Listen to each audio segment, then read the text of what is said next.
प्यारे बच्चों, हमारे YouTube channel A to Z physics classes में आपका स्वागत है। पिछले वीडियो में हम लोगों ने चैप्टर नंबर 2 के 12 न्यूमेरिकल सॉल्व किए थे। अब आज हम 13वां न्यूमेरिकल लेते हैं, जो कि स्क्रीन पर आपके सामने है। तो हम सीधे सीधे प्रश्न पर आते हैं, प्रॉब्लम पढ़ते हैं।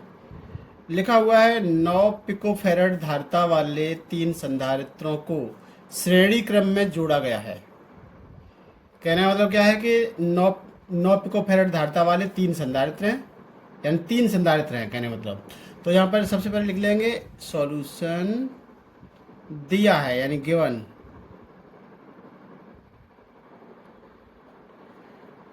तो इसमें ये कहा है कि 3 संधारित्र हैं और तीनों की धारिता ही 9 पिकोफैरड है। तो तीनों की धारिता बराबर है, यानी C1 बराबर C2 बराबर C3 और बराबर 9 पिकोफैरड ऐसा दिया गया है, और उनको श्रेणी क्रम में जोड़ा गया है। तो संयोजन की कुल धारिता निकालनी है। सबसे पहले तो प्रश्न यही है। तो वो श्रेणी क्रम में जुड़े हुए हैं, तो संयोजन की तुल्य धारिता यानी पार्ट इसका ए सॉल्व करेंगे। तो श्रेणी क्रम में परिणामी धारिता का सूत्र होता है 1/c बराबर 1/c1 plus 1/c2 plus 1/c3। तीनों के मान रख दीजिएगा। तो 1/c1, C1 का मान कितना है 9 पिकोफैरड। हम डायरेक्ट इसको पिकोफैरड में ही रख देते हैं, तो आंसर भी पिकोफैरड में ही आ जाएगा। तो यह है 9 प्लस 1/9 और प्लस 1/9। तो देखिए ये सूत्र कहाँ से आ गया, समझ लो। लिखा हुआ संधारित्र को श्रेणी क्रम में जोड़ा गया। तो श्रेणी क्रम का फार्मूला यही था 1/c बराबर 1/c1 plus 1/c2 plus 1/c3। ये थ्योरी में हम ड्राइव कर चुके हैं। तो इसे हल करेंगे तो ये आ जाएगा 1 और 1 जोड़ दीजिए, यानी ये हो जाएगा 3/9।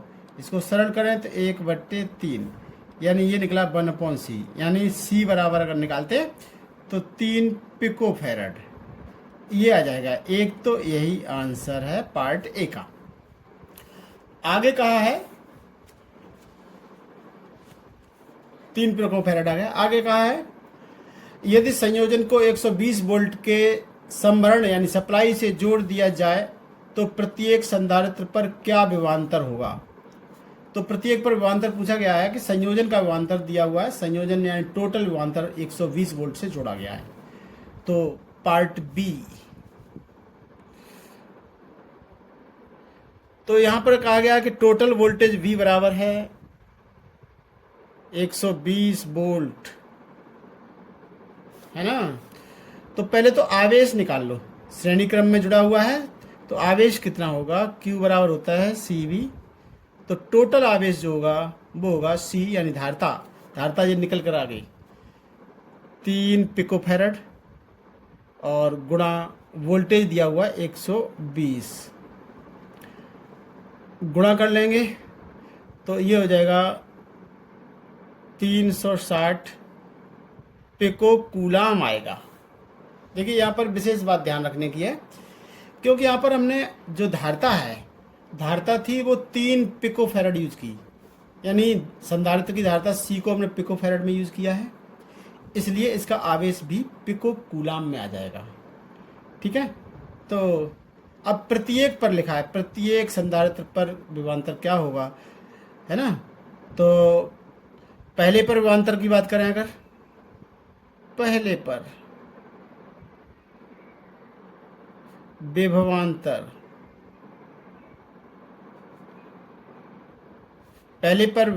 V बराबर होता है भाई Q/C। V बराबर Q/C। V का मतलब पहले पर विभवांतर यानी V1 बराबर कुल आवेश और बटे पहले की धारिता यानी C1। तो यह आ जाएगा, देखो Q यानी आवेश हो गया 360 पिको कूलाम है, और धारिता भी फिर पिकोफैरड में ही रखनी पड़ेगी। तो C1 का मान दिया हुआ है, C1 C2 C3 तीनों का ही 9 पिकोफैरड था। तो यहाँ पे लिख दो 9 पिकोफैरड। ठीक है। देखो पिको से पिको कट जाएंगे और फिर क्या आ जाएगा, कूलाम प्रति फेराड आ जाएगा, है ना, जो कि वोल्ट हो जाएगा। तो 9 से इसको काट दो, 9 चौको 36 यानी 40 वोल्ट हो जाएगा। एक आंसर आ गया। इसी प्रकार से देखिए दूसरे पर निकालेंगे, प्रत्येक पर पूछा ना। इसी प्रकार V2 बराबर यानी दूसरे पर विभव कितना होगा, होगा Q बटे C2, यानी Q का मान ऊपर की तरह 360 पिको कूलाम बटे 9, यानी C2 यानी दूसरे की धारिता भी, तो तीनों की धारिता बराबर थी C1 C2 C3, तो 9 आ जाएगा, 9 पिको फैराड। हल करेंगे तो 40 वोल्ट। ये भी आंसर, ये भी आंसर। और V3 बराबर Q बटे C3 यानी 360 पिको कूलाम बटे 9 पिको फैराड। पिको से पिको कट जाएंगे और फिर से आ जाएगा 40 वोल्ट। ये भी आंसर। ठीक है, इस तरह से ये सॉल्व हो जाता है। तो देखो इसमें दो पार्ट थे इसके। पहले पार्ट में पूछा गया था संयोजन की कुल धारिता क्या होगी। तो संयोजन की धारिता यानी 3 संधारित्र थे, 9 पिको फैराड के 3 संधारित्र थे। तो संधारित्र जब यानी तीनों ही बराबर बराबर थे, C1 C2 और C3, तीनों की धारिताएं 9 पिको फैराड थी। और ये श्रेणी क्रम में जुड़े हैं। तो श्रेणी क्रम संयोजन का परिणामी संधारित्र की धारिता के लिए सूत्र था 1/C बराबर 1/C1 प्लस 1/C2 1/C3। तीनों के मान रख दिए और हल कर दिया है, तो C बराबर 3 पिको फैराड। तो संयोजन की कुल धारिता कितनी होगी ये निकल के आ गई। आगे लिखा था यदि संयोजन को 120 वोल्ट के सप्लाई से जोड़ दिया जाए तो प्रत्येक संधारित्र पर क्या अवान्तर होगा। तो वोल्टेज दे रखा है 120 वोल्ट का, तो आवेश यानी परिणामी यानी पूरे संयोजन पर आवेश कितना होगा, Q बराबर होगा CB।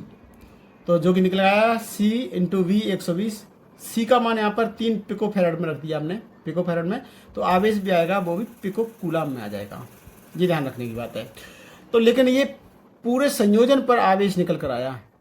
और जैसा कि यहाँ पर प्रश्न में कहा गया था कि ये श्रेणी क्रम में जुड़े हुए हैं, तो पीछे हम थ्योरी में पढ़ चुके हैं कि श्रेणी क्रम में परिणामी यानी कुल आवेश जितना होता है प्रत्येक संधारित्र पर भी उतना ही आवेश होता है। थ्योरी में पढ़ चुके हैं, ठीक है। यानी प्रत्येक संधारित्र पर जितना आवेश होता है, विशेष में श्रेणी क्रम संयोजन में नीचे हमने विशेष में लिखवाया था थ्योरी में कि श्रेणी क्रम में प्रत्येक संधारित्र पर जितना आवेश होता है पूरे संयोजन पर उतना ही आवेश होता है। तो यहाँ पर पूरे संयोजन पर निकल कर आया आवेश 360 पिको कूलाम। तो प्रत्येक पर आवेश जो होगा यानी पहले पर, दूसरे पर, तीसरे पर, सब पर अलग अलग आवेश देखना, तो वो भी 360 पिको कूलाम ही होगा।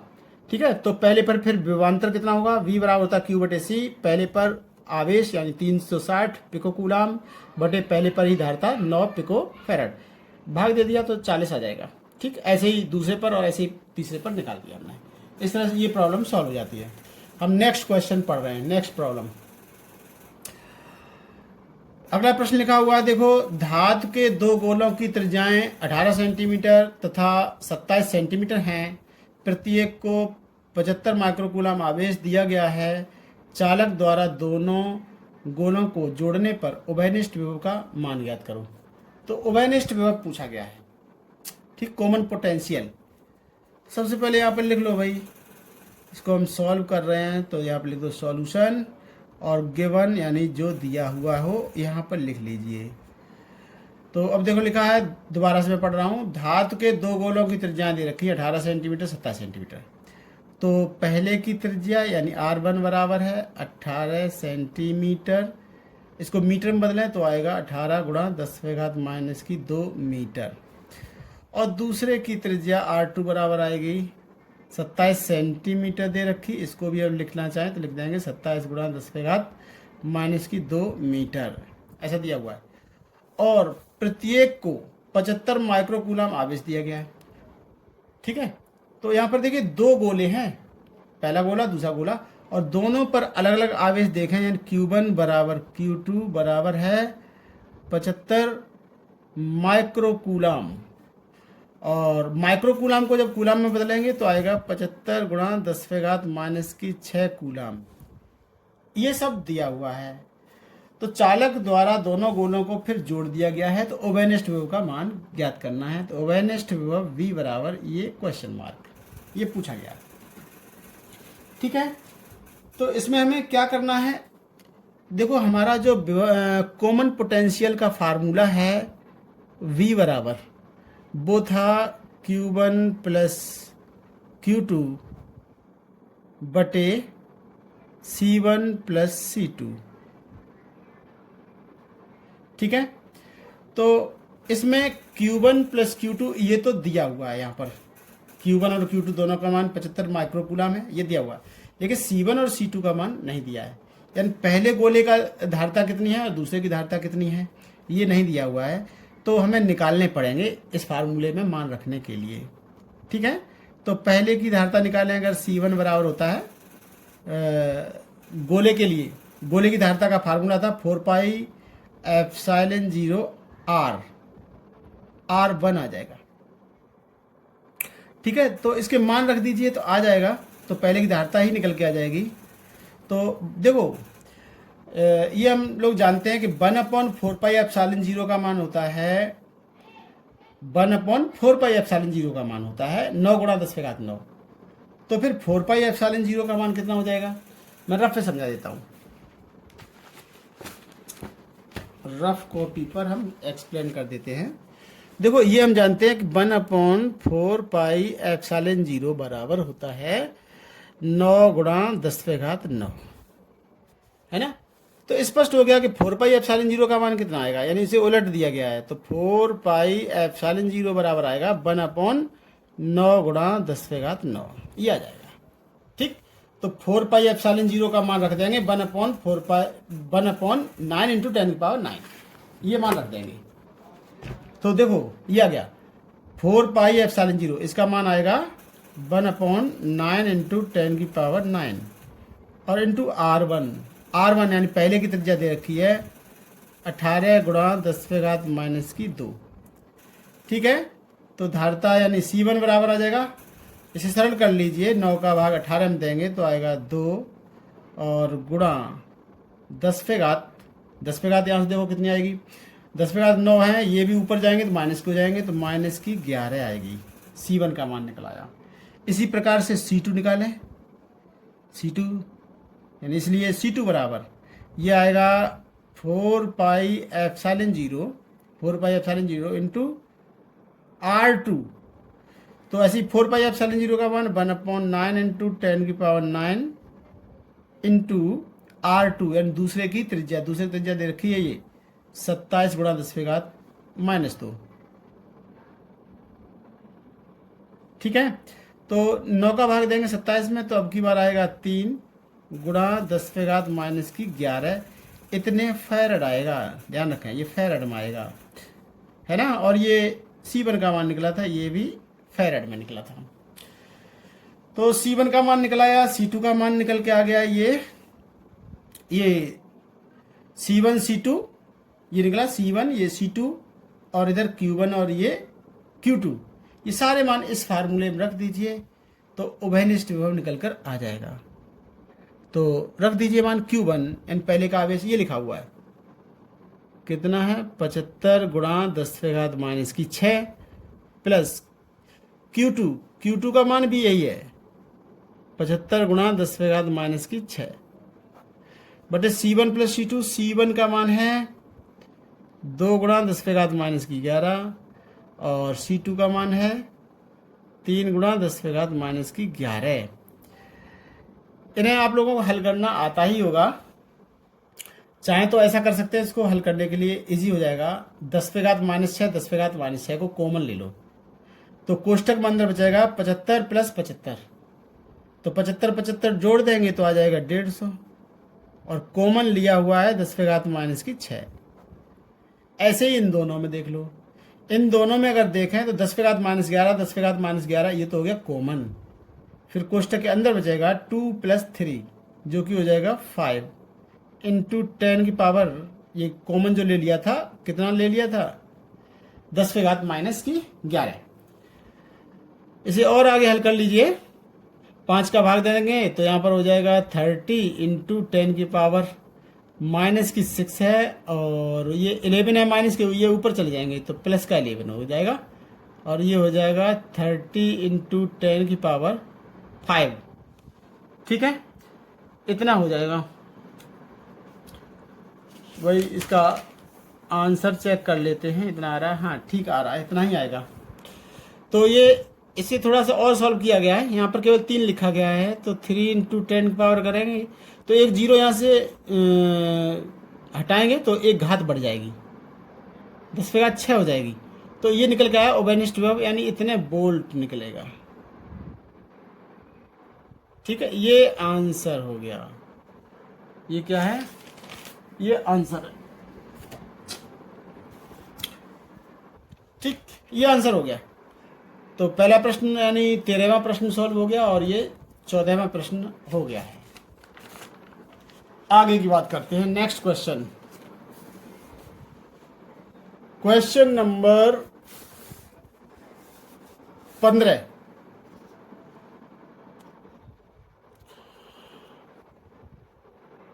क्वेश्चन नंबर 15 को पढ़ रहा हूं, ध्यान दीजिए। लिखा है एक समांतर प्लेट संधारित्र की प्रत्येक प्लेट का क्षेत्रफल 100 सेंटीमीटर स्क्वायर है, प्रत्येक प्लेट का क्षेत्रफल, तथा दोनों प्लेटों के बीच वैद्युत क्षेत्र की तीव्रता 100 न्यूटन प्रति कूलाम है। प्रत्येक प्लेट पर आवेश की गणना करनी है। तो जो दिया हुआ है सबसे पहले वही लिख लो, गिवन क्या दिया हुआ है, देखो लिखा है प्रत्येक प्लेट का क्षेत्रफल दिया है 100 सेंटीमीटर स्क्वायर, यानी प्लेट का क्षेत्रफल A बराबर 100 सेंटीमीटर स्क्वायर। अगर हम सेंटीमीटर को मीटर में बदलते हैं, ध्यान दीजिए यहाँ पर बच्चों, सेंटीमीटर को मीटर में बदलते हैं तो 100 से भाग देते हैं, 100 से भाग दे दो या कह दो कि 10 पे घात -2 से गुणा करते हैं। लेकिन वर्ग लगा है तो 10 पे घात -2 पे वर्ग और लगा दो, यानी 10 पे घात -4 हो जाएगा, उससे गुणा करना पड़ेगा। यानी ये हो जाएगा 100 गुणा 10 पे घात -4 मीटर स्क्वायर। एम के एस में तुरंत चेंज कर लेते हैं, जो भी मान दिए हो एम के एस में चेंज कर लेते हैं तो कभी गलती नहीं होगी, गलती होने के चांस ना के बराबर रहते हैं। तो ये इतना हो जाएगा, इसको और सरल करें तो ये समझ में आ गया होगा। ठीक है, यानी मैं दोबारा से इसे शॉर्ट में समझाने की कोशिश करता हूँ। 1 सेंटीमीटर बराबर होता है 10 पे घात -2 मीटर, और अगर 1 सेंटीमीटर वर्ग होगा तो हो जाएगा 10 पे घात -4 मीटर स्क्वायर। यानी तो दोनों तरफ कहने का मतलब वर्ग कर दिया गया, 1 का वर्ग 1 आ गया, सेंटीमीटर का वर्ग सेंटीमीटर स्क्वायर, और 10 पे घात -2 का वर्ग करेंगे 10 पे घात -4, मीटर का वर्ग करेंगे तो मीटर स्क्वायर, यानी पूरे समीकरण का हमने इसे वर्ग कर दिया तो ये आ जाएगा। और 1 सेंटीमीटर क्यूब अगर होता यानी आयतन होता तो 10 पे घात हो जाएगा -6 मीटर क्यूब। ये मान हम लोग जानते हैं पीछे से, हम इसे बताना नहीं चाह रहे थे, एक्सप्लेन नहीं करना चाह रहे थे, लेकिन फिर भी मैंने कर दिया। ठीक है, तो ये कन्वर्जन आपको आना चाहिए, ऐसी उम्मीद की जाती है। तो देखो 1 सेंटीमीटर में 10 पे घात -2 मीटर होते हैं और 1 सेंटीमीटर वर्ग में 10 पे घात -4 मीटर वर्ग होते हैं। तो यहाँ पर सेंटीमीटर वर्ग थे इसलिए, और मीटर वर्ग में बदलने के लिए 10 पे घात -4, ये 10 पे घात -4, 10 पे घात -4 से हमने गुणा किया है।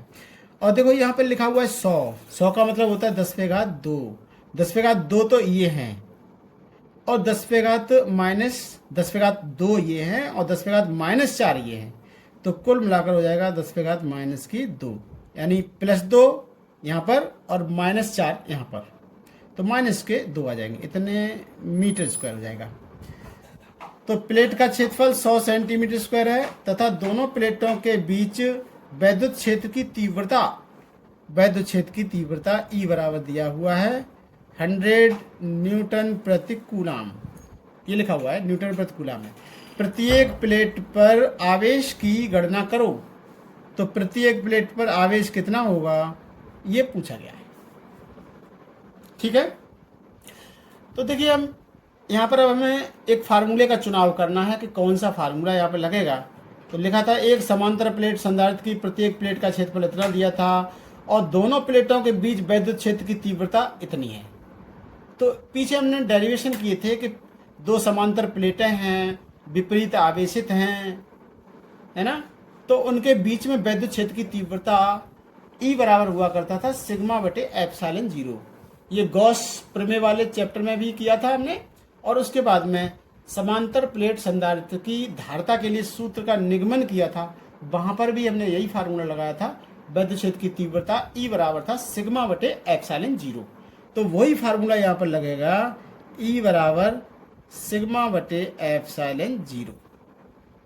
ठीक है। और ये यहाँ पर ये क्या है, सिग्मा क्या है, सिग्मा है आवेश का पृष्ठ घनत्व, और पृष्ठ घनत्व बराबर होता है Q बटे A। ठीक है, Q अपॉन सिग्मा बराबर होता है Q बटे A, और ये एप्सिलॉन 0 ऑलरेडी है। तो अब देखें तो हमें सारे मान मिल जाएंगे। देखो E जानते हैं, यहाँ हमें निकालना क्या है, निकालना तो आवेश है Q, तो Q बराबर यहां से निकाल दो अब, इसलिए Q बराबर आएगा, ये A एप्सिलॉन 0 ऊपर चला जाएगा, यानी A एप्सिलॉन 0, और ये हो जाएगा E। तो A का मतलब क्षेत्रफल होता है 10⁻⁻2, और एप्सिलॉन 0 का मान होता है 8.85 गुणा 10⁻⁻12। ये हमें मालूम होना चाहिए, ये इतना होता है, इंटू E का मान दिया हुआ है 100। चाहे तो इसको ऐसे लिख सकते हैं, 100 को लिख सकते हैं 10⁻2 न्यूटन प्रति कूलम। तो यहाँ पर लिख दो 10⁻2। इसे हल कर लिए। देखो 10⁻−2 और 10⁻, ये +2, ये कट जाएंगे। ठीक है, ये आपस में कट जाएंगे, यानी -2 और ये +2 कट जाएंगे, और ये बचेगा अब 8.85 गुणा 10⁻⁻12 कूलाम, ऐसा आ जाएगा। और यहाँ इसको हम 10⁻−12 हटा दें तो पिको कूलाम आ जाएगा। तो 8.85 पिको कूलाम ये हो जाएगा। इसको इस तरह से भी लिख सकते हैं, 8.85 पिको कूलाम, यानी PC। यही आंसर है।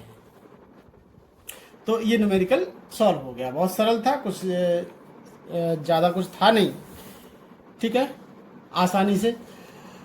तो सारे न्यूमेरिकल सरल ही होते हैं वैसे तो, बस इसमें इतना ध्यान रखें कि क्या दिया हुआ है उसे ध्यान लगाएं, और फिर क्या पूछा गया है उस पर विचार करें, और जो हमें प्राप्त करना है उसके लिए कौन सा फार्मूला चयनित करना पड़ेगा इस पर ध्यान देना होगा। शेष सब कुछ सरल ही होता है।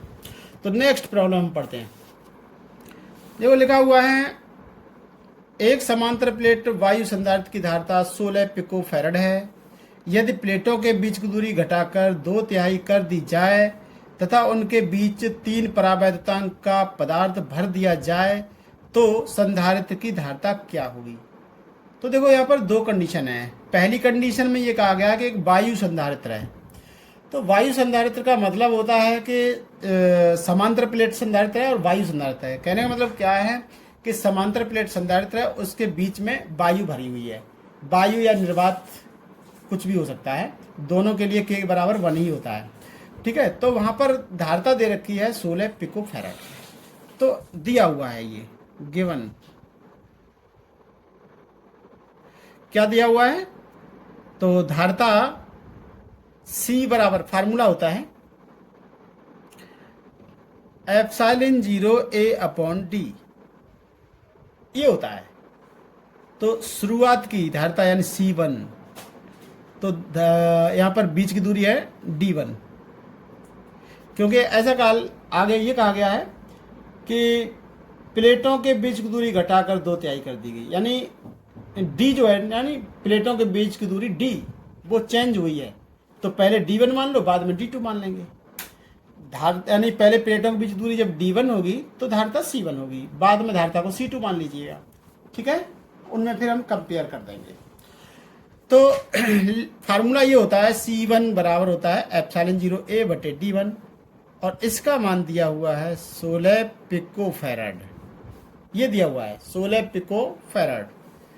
यदि प्लेटों के बीच की दूरी घटाकर 2/3 कर दी जाए, और यानी बाद की प्लेटों के बीच की दूरी यानी D2 कितनी कर दी गई, D1 की तुलना में 2/3 कर दी गई, D1 की तुलना में 2/3 कर दी जाए, यानी D2 बराबर दिया है 2/3 D1, ऐसा दिया हुआ है।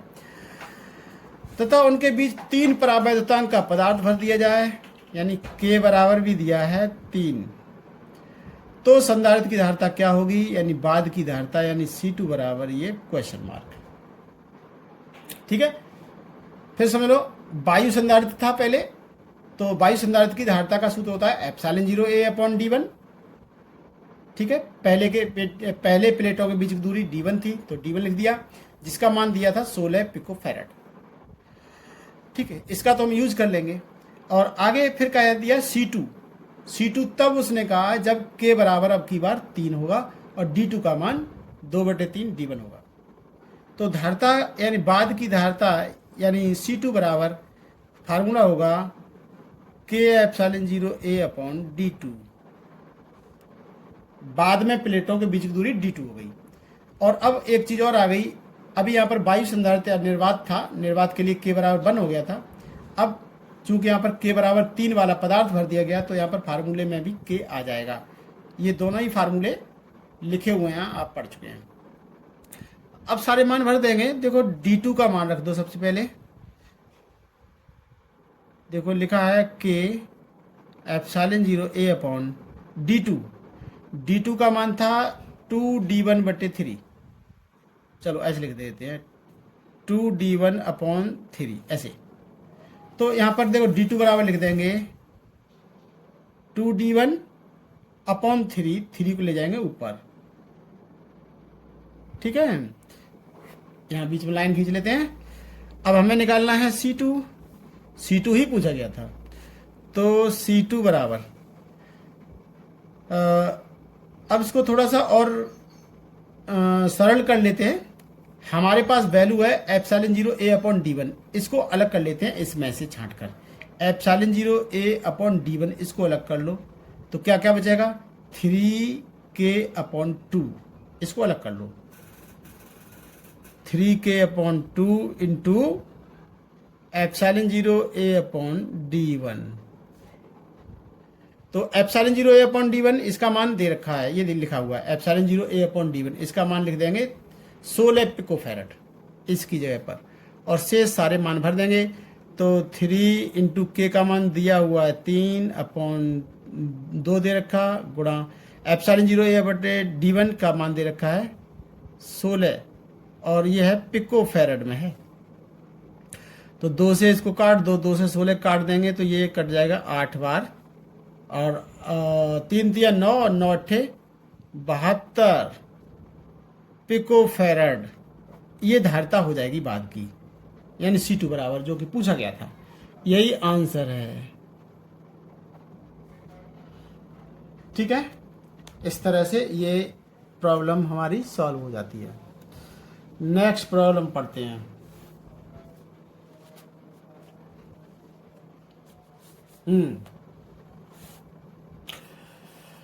हाँ, नेक्स्ट प्रश्न पढ़ रहे हैं हम।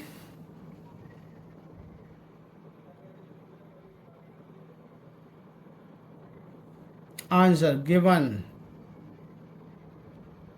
यहां पर भी जो दिया हुआ है सबसे पहले लिखेंगे। देखो लिखा है 10 माइक्रोफैराड धारिता के एक संधारित्र का विभवांतर है 100 वोल्ट।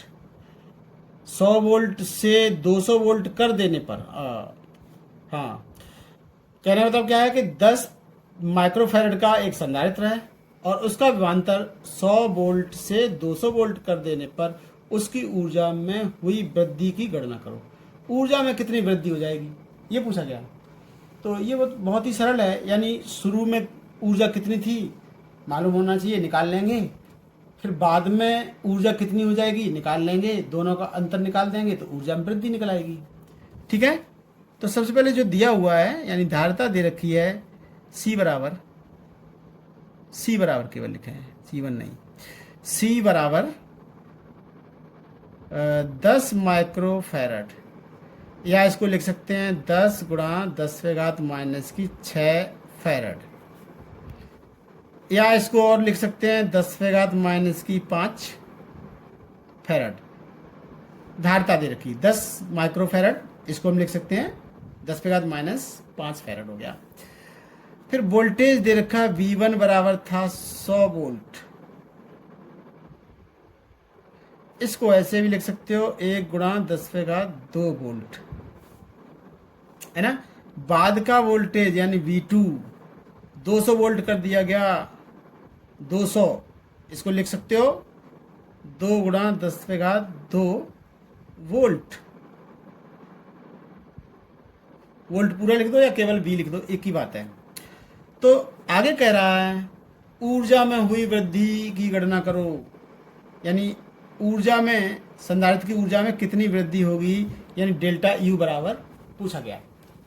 अभी तक हमने कुछ भी नहीं किया अपनी तरफ से, जो दिया था 10 माइक्रोफैरड धारिता का संधारित्र था, तो धारिता को हम डिनोट करते थे C से, तो C बराबर 10 माइक्रोफैरड, और उसको हमने माइक्रो हटा दिया तो 10⁻⁻6 आ जाता था।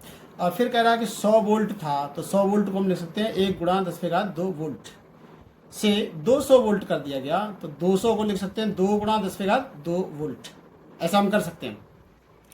और तो कहा गया कि संधारित्र की ऊर्जा में कितनी वृद्धि हो जाएगी, यानी डेल्टा U बराबर क्वेश्चन मार्क। तो इसे निकालने के लिए तो ऊर्जा U बराबर होता है हाफ CV², वही फार्मूला लग जाएगा। तो डेल्टा U बराबर होगा बाद की ऊर्जा में से पहले की ऊर्जा को घटा देंगे, U2 माइनस U1, ठीक है। एक लाइन खींच लेते हैं, यहाँ पर हल कर लेते हैं, यानी डेल्टा U बराबर U2 का मतलब होगा हाफ CV² होता है, half CV² minus half CV1², ऐसा हो जाएगा। फार्मूला ही होता है U बराबर हाफ CV²। तो हाफ CV² यानी बाद का वोल्टेज लगा देंगे तो बाद की ऊर्जा यानी U2 हो जाएगा, ठीक है। तो U2 का मतलब हो जाएगा हाफ CV2², और U1 का मान हो जाएगा U1 का मान हो जाएगा हाफ CV1²।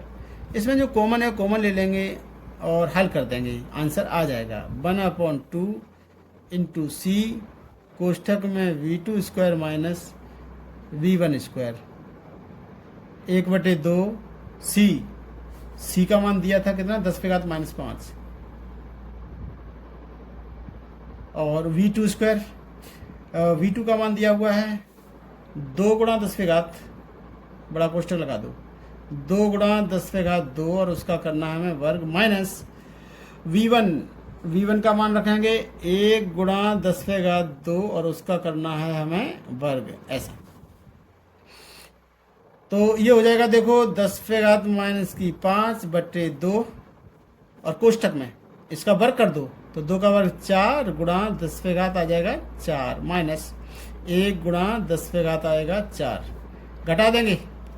तो घटा देने का मतलब है 10⁻4 है, इसको कॉमन ले लो चाहो तो, बाहर कॉमन ले लो, तो कितना हो जाएगा देखो 10⁻⁻5 और कोष्ठक में, यानी इसके अंदर से हमने कॉमन ले लिया 10⁻4 कॉमन ले लिया है, और बट्टे होगा 2, तो इस कोष्ठक में कितना हो जाएगा 10⁻4 कॉमन है तो आएगा 4 - 1, तो 4 में से 1 घटाएंगे तो 3 आएगा, तो 3 आगे लिख सकते हैं, तो 3/2 इंटू 10⁻⁻1, ठीक है। तो ये हो जाएगा 1.5 गुणा 10⁻⁻1, या कहें 10⁻⁻1 को भी हटा दीजिए तो 0.15 जूल आ जाएगी, 10 यानी 0.15 जूल आ जाएगी, ठीक, यही आंसर है। ये हो गया भाई आंसर। ये प्रॉब्लम भी हमारी सॉल्व हो जाती है। तो आज हम प्रयास करेंगे कि क्वेश्चन नंबर कम से कम 22 तक आज ख़त्म हो जाए। आज के इस वीडियो में कम से कम 22 तक जाना है हमें। और हो सका तो 23 भी पूरा करने की कोशिश करेंगे। चलिए आगे बढ़ते हैं।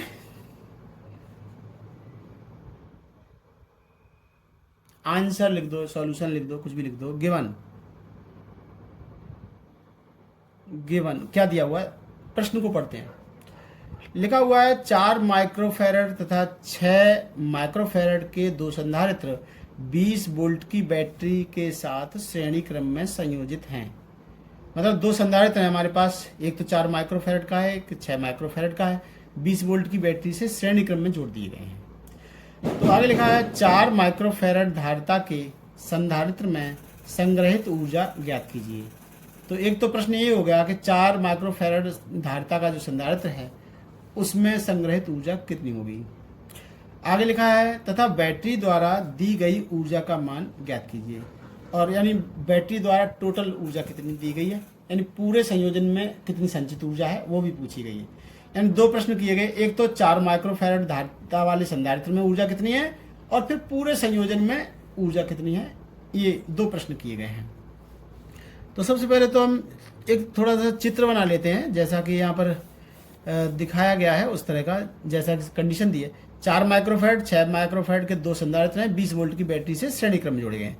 तो इनको हम श्रेणी क्रम में जोड़ देते हैं। देखो एक ये श्रेणी क्रम में जुड़ गया और दूसरा ये जुड़ गया श्रेणी क्रम में।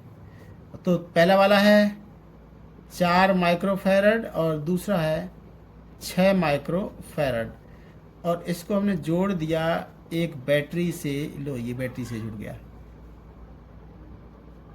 और ये बैटरी है 20 वोल्ट की, ये दिया हुआ 20 वोल्ट की बैटरी से जोड़ दिया गया है। तो पहले तो संयोजन की हमें धारिता निकालेंगे। तो यानी जिस श्रेणी क्रम में जुड़े हुए हैं तो संयोजन की धारिता,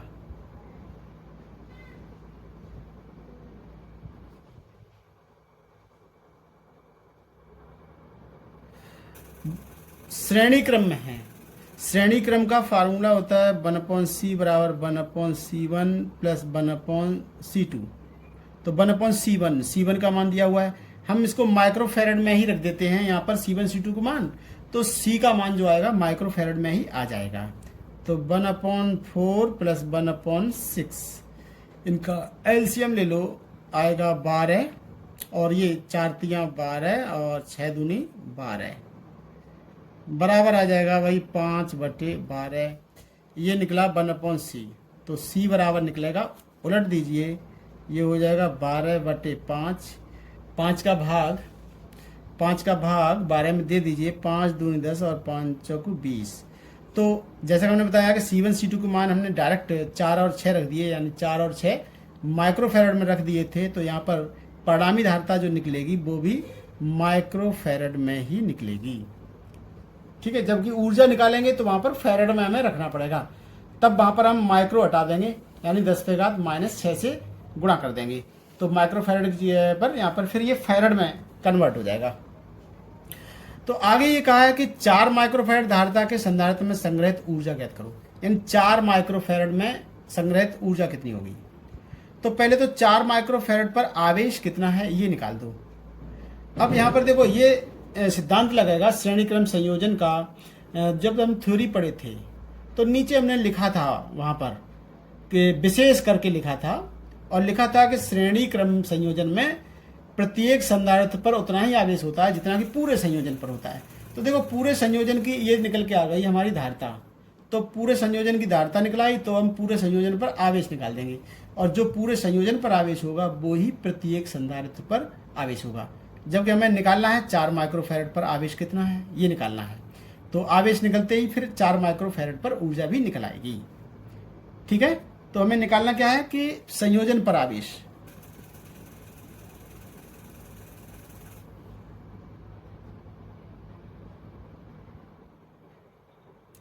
संयोजन पर आवेश Q बराबर होता है CV। देखो C का मतलब संयोजन की टोटल धारिता और इंटू V का मतलब टोटल वोल्टेज। टोटल वोल्टेज तो 20 वोल्ट ही है, तो निकल के आ जाएगा। C का मान था 2.4, लेकिन ध्यान रहे कि माइक्रोफैरड में है, इंटू वोल्टेज दे रखा है 20, इनका गुणा कर दीजिएगा। तो 24 दूनी 48 आ जाएगा, और एक ये जीरो और है, लेकिन एक अंक के बाद दशमलव लगेगा, यानी 48 आ गया। लेकिन ये माइक्रो फैरड में हमने धारता रखी थी, तो आवेश भी आएगा माइक्रो कूलाम में आ जाएगा। तो Q बराबर हो गया 48.0 माइक्रो कूलाम। चूंकि इसे हमें फार्मूले में यूज करना है, ऊर्जा निकालनी है, तो माइक्रो कूलाम को इसको हमें कूलाम में बदलना पड़ेगा। अब 48 गुणा 10⁻⁻⁶ गुणा कर दिया, अब ये कूलाम में बदल गया। तो ये है। तो अब इसी यानी ये आवेश जो निकला है पूरे संयोजन पर निकला। तो फिर जो 4 माइक्रोफैरड का, चूंकि मैंने अभी बताया कि संयोजन पर जितना आवेश होता है प्रत्येक संधारित्र पर भी उतना ही आवेश होता है। तो फिर संयोजन पर चूंकि इतना आवेश है, तो 4 माइक्रोफैरड पर भी इतना ही आवेश होगा। तो लिख देंगे, इसलिए 4 माइक्रोफैरड पर आवेश बराबर कितना होगा, इतना ही होगा, यानी 48 गुणा 10⁻⁻⁶ कूलाम ही होगा। जब इस पर आवेश इतना है, ठीक है, तो अब हम, और इसकी धारिता हम जानते ही हैं, तो फिर इसकी ऊर्जा भी निकल आएगी। इसलिए U बराबर कितनी हो जाएगी, U का मतलब 4 माइक्रोफैरड पर। तो फिर यहाँ पर लिखेंगे, चलो पहले इसको काट देते हैं, लिख देते हैं 4 माइक्रोफैरड पर ऊर्जा यानी U बराबर, क्या फार्मूला था, हाफ Q²/C।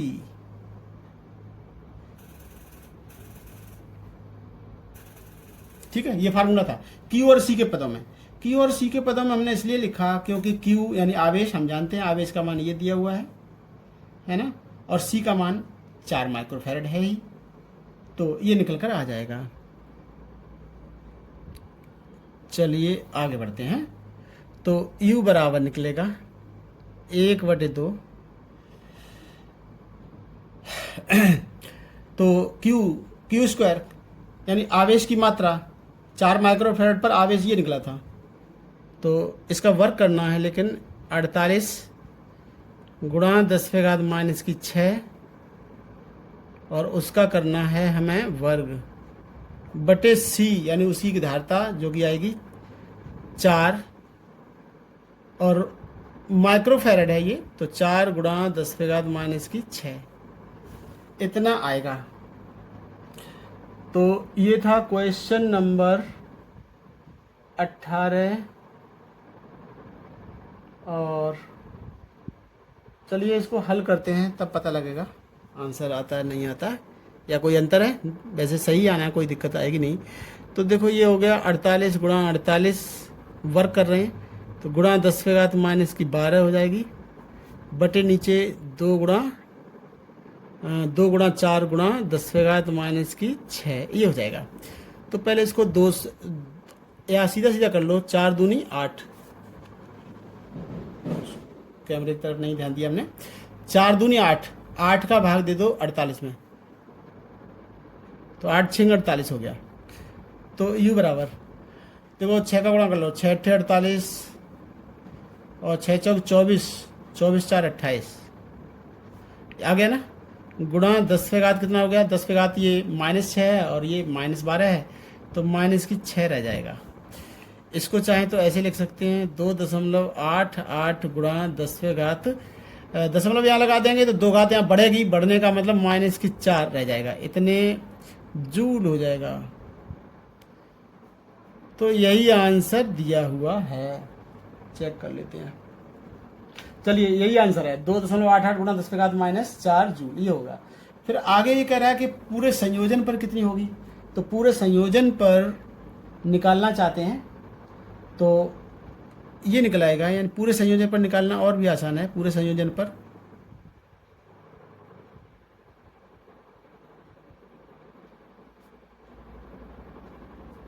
ऊर्जा U बराबर फार्मूला लगा दो सीधा, हाफ CV²।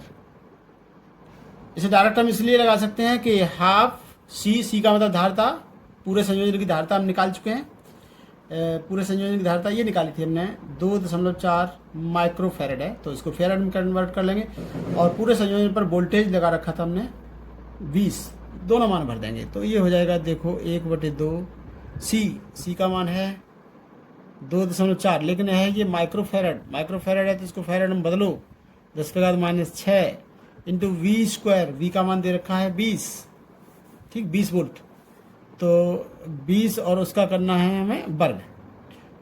तो देखो ये इसे ऐसे लिख सकते हो 2.4 गुणा 10⁻⁻6 गुणा और 20 का वर्ग करेंगे तो आएगा 400 बटे ये 2 नीचे आ जाएगा, ठीक है, ये हो जाएगा।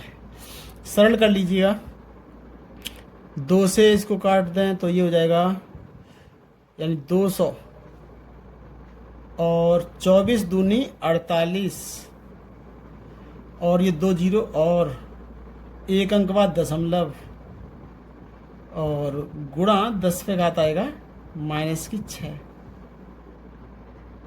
ठीक है। इसे लिख सकते हो, दशमलव लगा दो यहाँ पर 2 अंक बाद, यानी 1 अंक आगे से 1 अंक बाद स्टैंडर्ड फॉर्म में 4.8 कर दें गुणा 10 पे घात, 2 अंक दशमलव बाईं ओर खिसका दिया तो इस पर 2 घात प्लस की बढ़ेगी यानी +2 हो जाएगा तो -4 रह जाएगी, ये रह जाएगा। यही आंसर है, इतनी ऊर्जा होगी जूल में, ठीक है। देखिए कभी कंफ्यूज मत होइएगा, कभी हम ऊर्जा को जूल में यानी हिंदी में लिख देते हैं, कभी अंग्रेजी में JUL लिख देते हैं या कभी J केवल लिख देते हैं। ऐसे ही कूलाम आवेश लिखना है कूलाम तो कभी केवल C बना दिया और कभी पूरा कूलाम लिख दिया, कभी वोल्ट लिख दिया, कभी केवल V बना दिया, तो सब एक ही बात है, कोई अंतर नहीं है। आप लोगों को जैसी सुविधा नजर आए वैसे कर सकते हैं। तो ये प्रॉब्लम सॉल्व हो जाती है। अगली प्रॉब्लम लेते हैं हम, क्वेश्चन नंबर है 19। लिखा हुआ है 3 समरूप संधारित्र C1 C2 C3, ये देखो चित्र में दिखाए गए हैं C1 C2 और C3, 3 समरूप संधारित्र हैं। समरूप का मतलब एक जैसे हैं और जिनकी प्रत्येक की धारिता 6 माइक्रोफैरड है, यानी सबकी धारिताएं जो है बराबर हैं। तो आंसर इसमें लिख देंगे गिवन जो दिया हुआ है, यानी C1 बराबर C2 बराबर C3, जिसका मान दिया हुआ है 6 माइक्रोफैरड, ये दिया हुआ 6 माइक्रोफैरड है। 12 वोल्ट की बैटरी से जुड़े हैं, ये चित्र में भी दिखाया गया, 12 वोल्ट की बैटरी से जोड़ दिया गया है जो कि चित्र में प्रदर्शित है। ज्ञात कीजिए प्रत्येक संधारित्र का आवेश कितना है। पहले तो तीनों की अलग अलग आवेश निकालने हैं हमें, तो और फिर लिखा है परिपथ की तुल्य धारिता, परिपथ की तुल्य धारिता यानी पूरे परिपथ की धारिता क्या होगी ये भी निकालना है।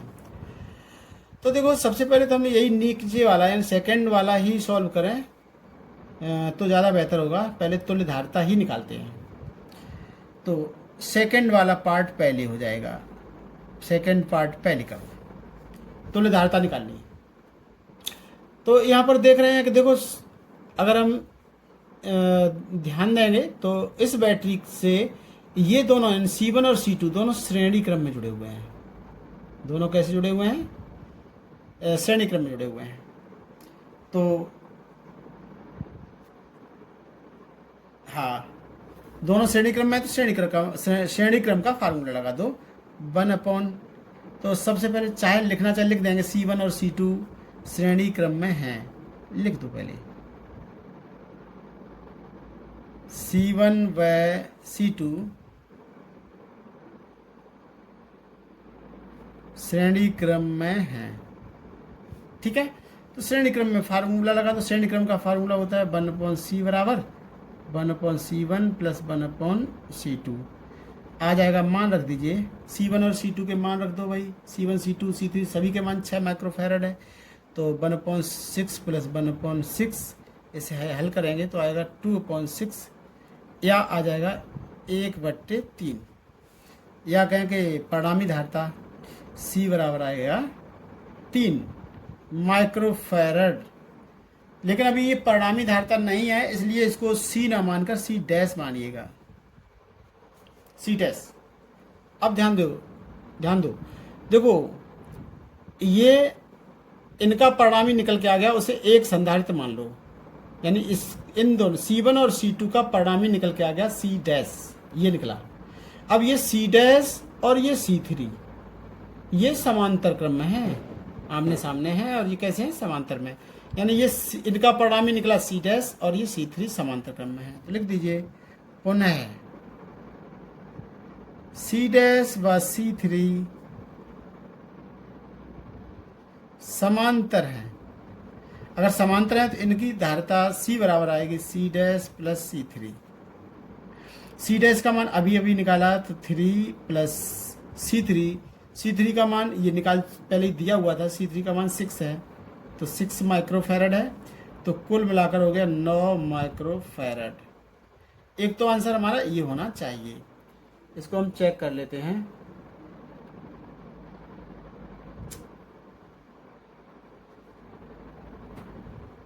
चलिए आंसर देखने को नहीं मिल पा रहा है, लेकिन इसमें कुछ विशेष है नहीं ज़्यादा, ना ज़्यादा दिमाग लगाने की बात है।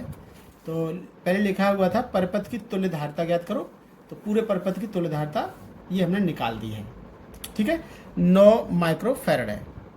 एक तो ये आंसर हो गया। जो भी आंसर पूछा जाता है और वो चीज़ जब निकल कर आ जाती है तो वहाँ पर हम लिख देते हैं आंसर, यानी एक ये आंसर था। अब पहले वाले पार्ट पर आ जाते हैं, प्रत्येक संधारित्र का आवेश कितना है, यानी फर्स्ट पार्ट,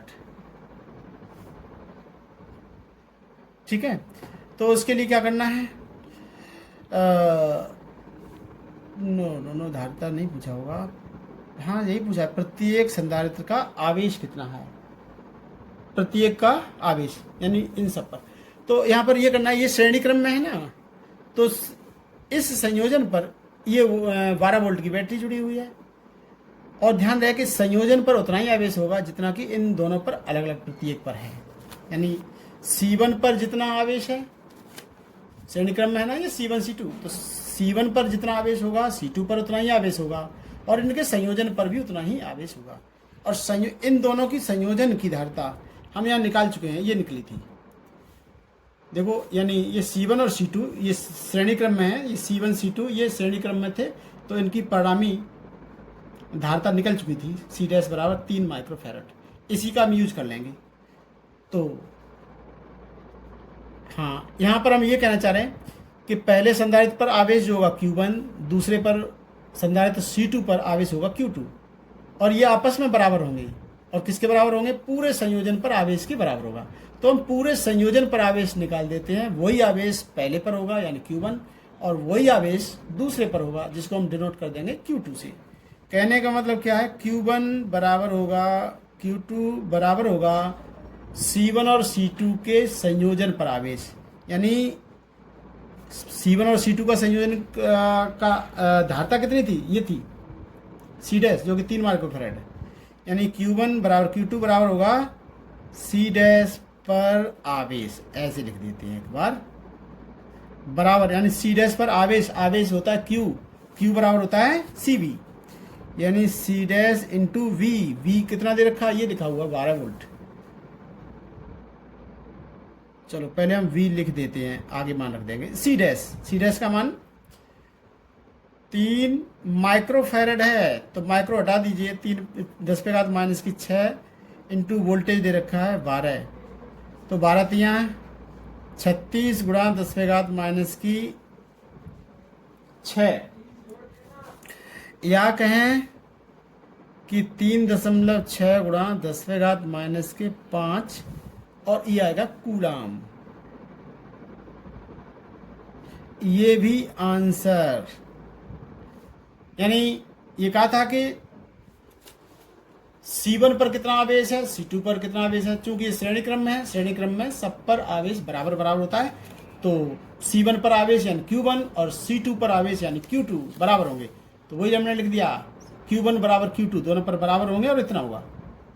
अब आगे हम निकाल देते हैं C3 पर आवेश, तो C3 पर भी आवेश निकल के आ जाएगा, C3 पर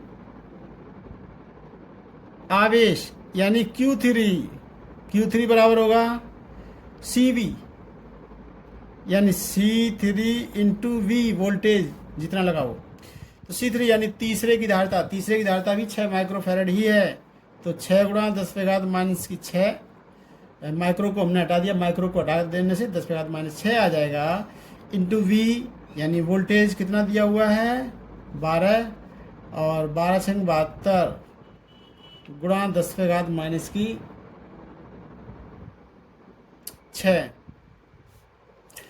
इसे हल करेंगे तो आएगा 7.2 गुणा 10⁻⁻5। तो इतना आ जाएगा, इतना कूलाम आ जाएगा। ये भी आंसर ठीक है। तो ये निकल के आ गया। तो C1 पर आवेश कितना है, C2 पर आवेश कितना है, C3 पर आवेश कितना है, ये सब पूछे गए थे। तो C1 पर आवेश और C2 पर आवेश तो बराबर थे, वो ये आ गया 3.6 गुणा 10⁻⁻5 कूलाम। और C3 पर आवेश कितना था, वो Q3 था, जिसका मान निकला 7.2 इंटू 10⁻⁻5 कूलाम। और सेकंड पार्ट था परिपथ की तुल्यधारिता, वो हमने पहले ही सॉल्व कर दिए, निकाल दिए। आगे बढ़ते हैं। नेक्स्ट प्रश्न पढ़ रहा हूं, क्वेश्चन नंबर 20 है। दिए गए परिपथ की सहायता से ज्ञात कीजिए संयोजन की तुल्यधारिता। देखिए ये चित्र में दिखाया गया, चित्र में ये 4 संधारित्र हैं जो कि दिखाए गए हैं। तो एक तो ये संयोजन की तुल्यधारिता पूछी गई, संयोजन की तुल्यधारिता। C1 संधारित्र पर आवेश, यानी ये ऊपर C1 है, इसका आवेश पूछा गया है, और संयोजन की कुल संचित ऊर्जा, और पूरे संयोजन पर कुल ऊर्जा कितनी होगी ये भी पूछा गया है। तो सबसे पहले तो इसका हम सरल चित्र बना लेते हैं। तो सरल चित्र यानी ये चित्र है, इसकी सहायता से एक नया चित्र बनाना चाह रहे हैं। तो क्या करेंगे, इस भाग को दूर की तरफ ले जाइए तो समझ में आने लगेगा। अभी देखने में ऐसा लगता है इस लाइन में लगने वाला संधारित्र और इस लाइन में लगने वाले संधारित्र और ये संधारित्र तीनों समांतर क्रम में दिख रहे हैं, जबकि ऐसा है नहीं। ऐसा करते हैं, ये निचले वाला ये तार, इसको हम खींचकर दूसरी तरफ ले जाते हैं और ये संधारित्र भी सामने पहुंच जाएगा, तब कुछ अलग नजर आएगा। तो देखो ये तो रहा संधारित्र जो कि 200 माइक्रोफैरड है या पिकोफैरड है, ये पिकोफैरड में दिया हुआ है। ये संधारित्र है C4। और फिर आगे बढ़ते हैं, इसमें ऊपर की तरफ ये लगा हुआ है 100 पिकोफैरड, 100 पिकोफैरड, और नीचे वाली भुजा में 2 संधारित्र जुड़े हुए हैं इस तरह से।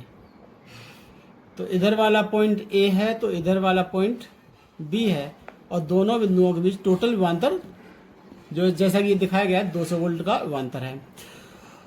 तो ऊपर वाला ये 100 पिकोफैरड है, ये संधारित्र है C1, और ये है C2 जो कि है 200 पिकोफैरड, और ये है C3 और ये भी 200 पिकोफैरड है। ठीक है।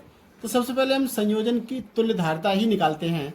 लिखा हुआ पहला प्रश्न यही है, संयोजन की तुल्यधारिता। तो तुल्यधारिता निकालने के लिए यानी फर्स्ट पार्ट, यहां पर हम देख रहे हैं कि C2 C3 ये श्रेणी क्रम में है, तो लिख देंगे C2 व C3 ये दोनों हैं श्रेणी में। अगर ये श्रेणी में है तो श्रेणी का सूत्र लगा दो, 1/C डैश बराबर 1/C2 प्लस 1/C3। मान रख दीजिए 1/200 प्लस C3 का मान भी 200। इनको जोड़ देंगे तो हो जाएगा 2/200, या कहेंगे 1/100। तो C डैश बराबर 100 पिकोफैरड। देखो इन दोनों को मिलाकर इनकी परिणामी धारिता निकल आई C डैश, ये जो कि 100 पिकोफैरड है। चाहे तो हम इसका फिर से एक तुल्य परिपथ बना सकते हैं, इस तरह से बन जाएगा। नीचे इन दोनों को मिलाकर अब हो गया नई धारिता C डैश। कितनी हो गई है C डैश, और ऊपर वाली भुजा पर ऑलरेडी C1 है, यह है C1 जो कि है 100 पिकोफैरड, और C डबल डैश नीचे वाला ये भी निकला है 100 पिको फैरड, और ये तो ऑलरेडी दिया हुआ है 200 पिको फैरड, ये C4 है। ठीक है, अब इतने रह गए। अब और आगे देखें तो C डैश और C1 ये दोनों ही समांतर क्रम में हैं। C डैश व C1 ये हैं समांतर हैं।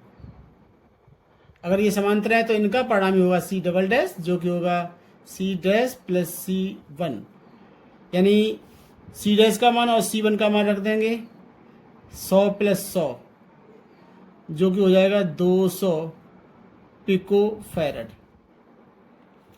ठीक है, ये C डबल डैश हो गया है। अब हम यदि फिर से एक तुल्य परिपथ बनाए तो इन दोनों का परिणामी आ गया C डबल डैश, लो, और यानी ये निकल के आ गया C डबल डैश, जिसका मान है 200 पिको फैरड, और ये पहले से ही C4 है, और ये ऑलरेडी 200 पिको फैरड है।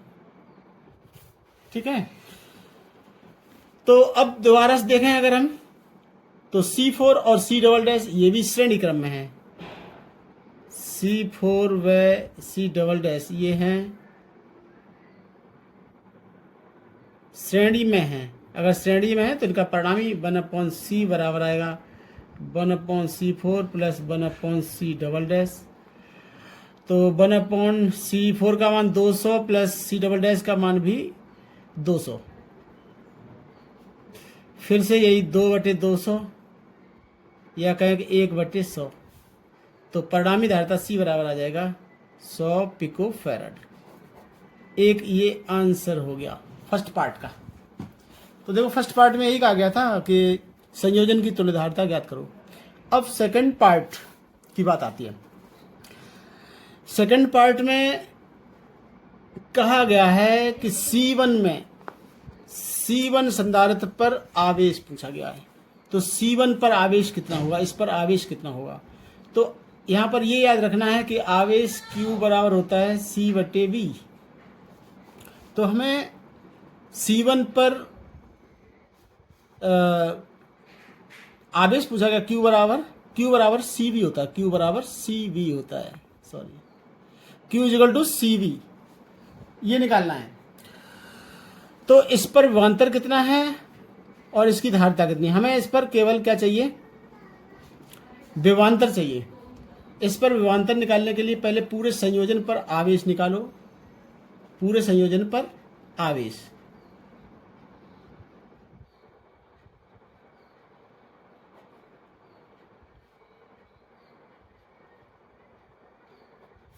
पूरे संयोजन पर आवेश Q बराबर होगा पूरे संयोजन की धारिता इंटू पूरे संयोजन पर विभवांतर।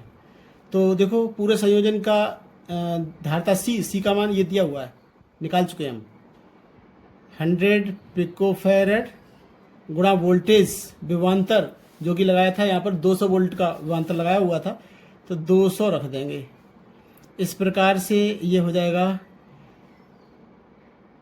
4 जीरो, और ये पिको है, पिको हटाएगा तो 10⁻⁻12, और ये फैरड था, तो अब पिको फैरड था, अब हमने इसको फैरड में कन्वर्ट कर लिया, अब ये कूलम में आ जाएगा। या इसको और आगे हल करें तो आएगा 2 × 10⁻⁻, ये 4 जीरो हैं तो प्लस की घात बढ़ जाएंगी तो -8, इतना कूलम आ जाएगा। ठीक है, अब देखो यहाँ पर तो ये निकल कर आ गया कि पूरे संयोजन पर जो आवेश है वो इतना है, 2 × 10⁻⁻8। और जबकि हम पढ़ चुके हैं, पीछे थ्योरी जानते हैं कि श्रेणी क्रम में प्रत्येक संधारित्र पर उतना ही आवेश होता है जितना कि संयोजन पर, और संयोजन पर इतना आ गया। तो श्रेणी क्रम में जुड़े हुए सभी संधारित्रों पर, श्रेणी क्रम में कौन कौन से जुड़े हुए हैं, ये C डबल डैश और ये C4, इन पर दोनों पर यानी प्रत्येक पर आवेश इतना ही इतना होगा, यानी C डबल डैश पर भी इतना ही आवेश होगा। तो लिख देंगे C डबल डैश पर आवेश बराबर, C डबल डैश पर आवेश भी कितना हो जाएगा फिर 2 × 10⁻⁻8। तो फिर बात आती है कि C डबल डैश पर फिर विभवांतर कितना होगा, इसलिए C डबल डैश पर विभवांतर सी डबल डैश पर विभवांतर, विभवांतर बराबर क्या होता है, विभवांतर यानी V बराबर क्या होता है Q बटे C। चूंकि हम सी डबल डैश पर विभवांतर निकालते हैं तो सी डबल डैश का ही यहाँ पर धारता आएगी और आवेश हम ऊपर निकाल चुके हैं। तो सी डबल डैश पर विभवांतर यानी V बराबर आया Q का मान ये दिया हुआ है 2 गुणा 10 पे घात -8 बटे C double dash. C double dash का मान हम ऊपर निकाल चुके हैं। सी डबल डैश का मान देखो ये निकला हुआ है 200 पिकोफैरड। ठीक है, चाहे यहाँ पर देख लो चित्र में भी दिखाया है सी डबल डैश का मान ये 200 पिकोफैरड। तो कितना हो जाएगा देखो 200 गुणा 10 पे घात -12। अब ये फैरड में कन्वर्ट हो गया। तो इसे और सरल कर लीजिए, ये 100 बार कट जाएगा, 100 बार कह दें या 10 पे घात 2।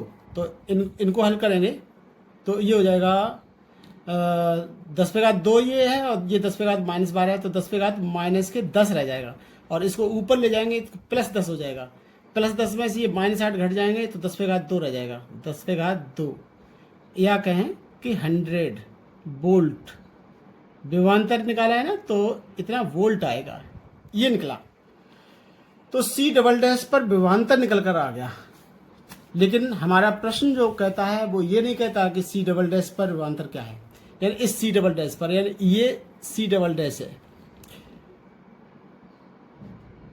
इस पूरे संयोजन का जो धारता है वो सी डबल डैश है। तो इस पर सी डबल डैश पर हमने विभवांतर भी निकाल दिया।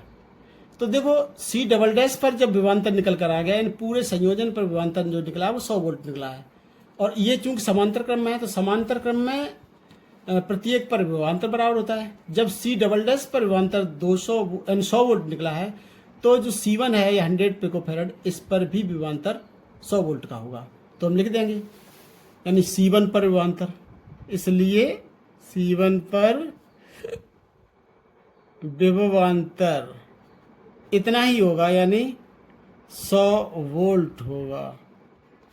तो अब देखो यहाँ पर विभवांतर हमें मिल चुका है, C1 पर विभवांतर मिल गया, C1 की धारिता हम जानते हैं, तो C1 पर फिर आवेश भी निकल आएगा जो कि पूछा है। इसलिए C1 पर आवेश, आवेश का मतलब Q बराबर होता है CV, है ना। तो C1 पर आवेश पूछा तो C1 की धारिता इंटू वोल्टेज यानी विभवांतर आ जाएगा। तो देखो विभवांतर कितना निकला, C1 पर विभवांतर ये निकला हुआ है 100 वोल्ट। तो C1 की धारिता कितनी दी हुई है, ये दी हुई है, C1 की धारिता थी 100 पिकोफैरड। तो C1 का मान कितना है 100 पिकोफैरड है, तो 10 पे घात -12 इंटू V वोल्टेज कितना है C1 पर विभवांतर, ये 100 है। तो इस प्रकार से ये हो जाएगा 10 पे घात 2 ये हैं, 2 ये 4 प्लस के हो गए और ये माइनस के 12, तो -8 हो जाएंगे, इतने कूलाम। ठीक, तो ये 10 पे घात -8 कूलाम। एक ये आंसर ये भी पूछा गया था। ठीक है, तीसरा पार्ट जो थर्ड पार्ट में पूछा गया, पूरे संयोजन पर ऊर्जा। ठीक है, थर्ड पार्ट में पूछा गया पूरे संयोजन पर, ये था संयोजन की कुल संचित ऊर्जा। तो संयोजन की कुल ऊर्जा U बराबर होगा ½ CV², हाफ इंटू संयोजन के लिए धारिता आएगी, और संयोजन की धारिता ये निकाली थी हमने C बराबर 100 पिकोफैरड। तो 100 गुणा 10 पे घात -12 पिको है ना, तो फैरड में कन्वर्ट कर लिया, इंटू V²। V का मतलब संयोजन पर टोटल विभवांतर जो कि 200 था, और उसका करना है हमें वर्ग। इस प्रकार से यह आ जाएगा 1/2 गुणा, देखो 10 पे घात 2 ये है, 10 पे घात -12 ये है, तो 10 पे घात -10 रह जाएगा, इंटू इसको हम लिख सकते हैं, यानी इसका वर्क कर दें अगर, तो ये हो जाएगा 4 और 2 जीरो के हो जाएंगे 4 जीरो। 2 से इसको काट दीजिएगा, काट दें तो ये हो जाएगा 2 बार और ये 4 जीरो आ गए। ठीक, या इसे ऐसे लिख सकते हैं, हम लिख सकते हैं 2 गुणा 10 पे घात, इसको लिख सकते हैं 2 गुणा 10 पे घात 4 और 10 पे घात ये -10 ऑलरेडी है, तो इस प्रकार से 2 गुणा 10 पे घात -6 आ जाएगी, इतने जूल आ जाएगी। कुल ऊर्जा। तो यही पूछा गया था। इस प्रकार से ये प्रॉब्लम सॉल्व हो जाती है। नेक्स्ट प्रॉब्लम और देख लेते हैं। अगला प्रश्न ये चित्र वाला है, ज़्यादा कठिन नहीं होते चित्र वाले, सरल ही होते हैं। तो देखिए इसका भी एक सिंपल सर्किट बनाना पड़ेगा। लिखा हुआ है इसमें, दिए गए परिपथ में ए तथा बी बिंदुओं के बीच तुल्य धारिता ज्ञात कीजिए। ए और बी के बीच तुल्य धारिता निकालनी है। तो यहाँ पर देखो ये सिंपल सर्किट बना लेना है। कैसे करेंगे, ए और बी इधर दिया हुआ है, बीच में सी और डी मान लो, सी और इधर को डी थोड़ी देर के लिए मान लीजिए।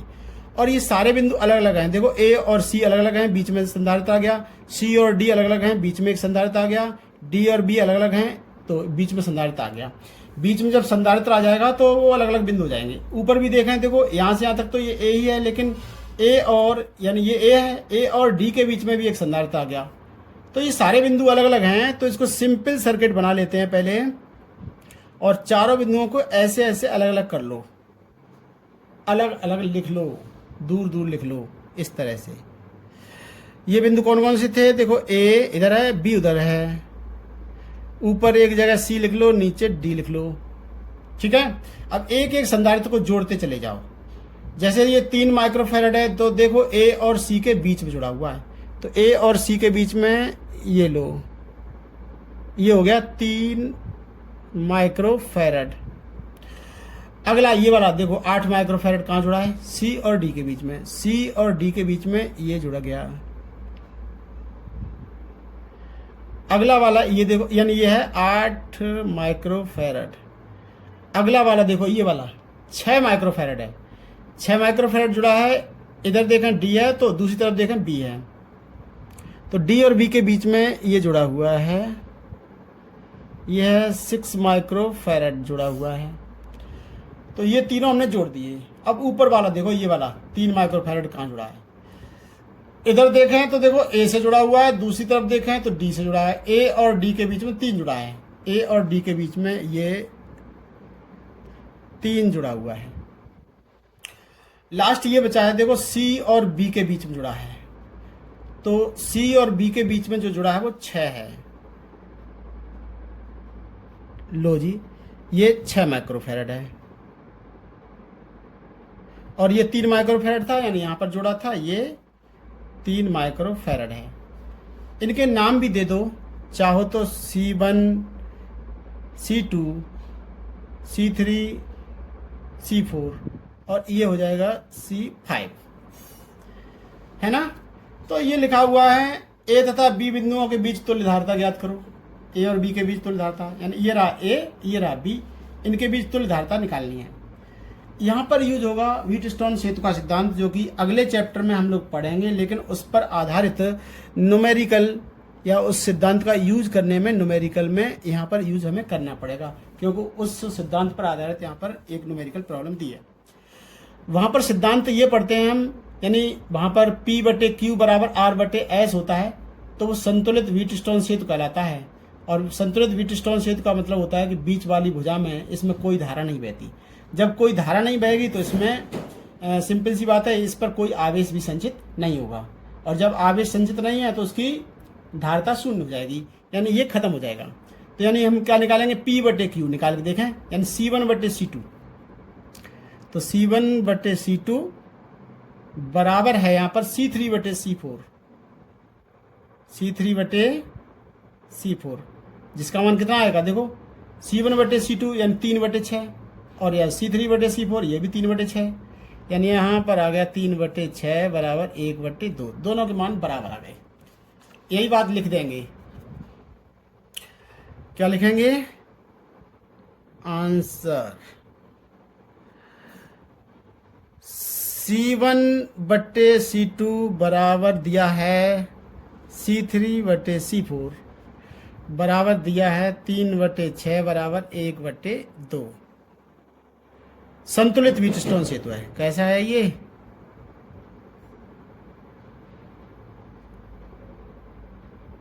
संतुलित व्हीटस्टोन सेतु है।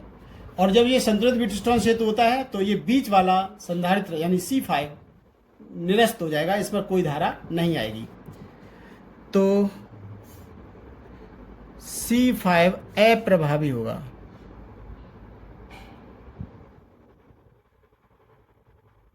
ठीक, यानी ये काम ही नहीं करेगा C5।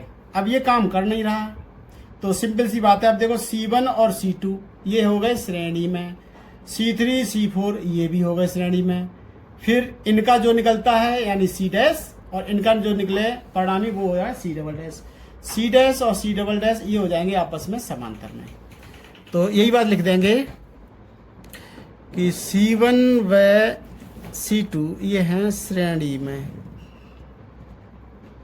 अगर ये श्रेणी में है तो इनका फार्मूला आएगा परिणामी 1/C डैश बराबर 1/C1 प्लस 1/C2 बराबर आएगा 1/3 प्लस 1/6 इजिकल टू एलसीएम हुआ 6, और ये हो जाएगा 2 + 1 बराबर 3/6 या कहें कि 1/2, यानी C डैश बराबर आएगा 2 माइक्रोफैरड। पुनः नीचे वाले भी पुनः क्या आएगा आपकी बार नीचे C3 व C4 ये भी कैसे हैं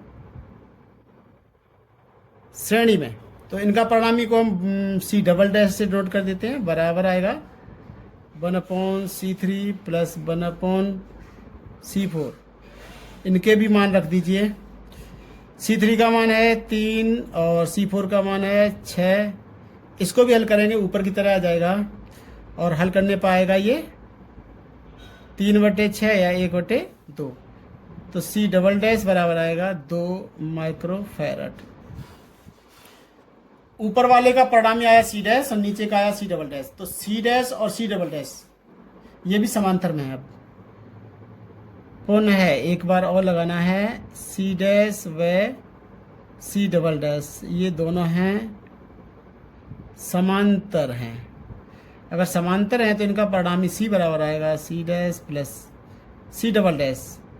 C डैश का मान है 2 और C डबल डैश का मान भी है 2, तो बराबर आ गया 4 माइक्रोफैरड। तो ये 4 माइक्रोफैरड आ गया, यही आंसर है। ठीक है, इस तरह से ये भी सॉल्व हो जाता है। अब देखिए वीडियो हो रहा है ज़्यादा लंबा, इसलिए हमें यहीं पर रोकना पड़ रहा है।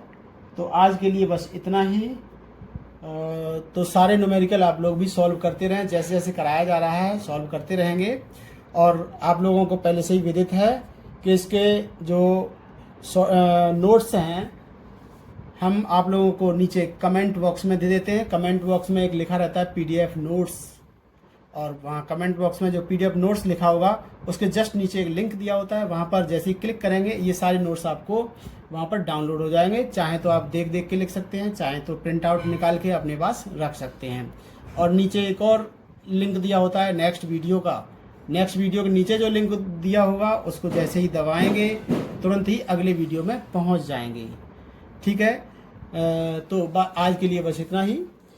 Thank you for watching. मिलते हैं नेक्स्ट प्रॉब्लम के साथ, नेक्स्ट न्यूमेरिकल प्रॉब्लम के साथ नेक्स्ट वीडियो में।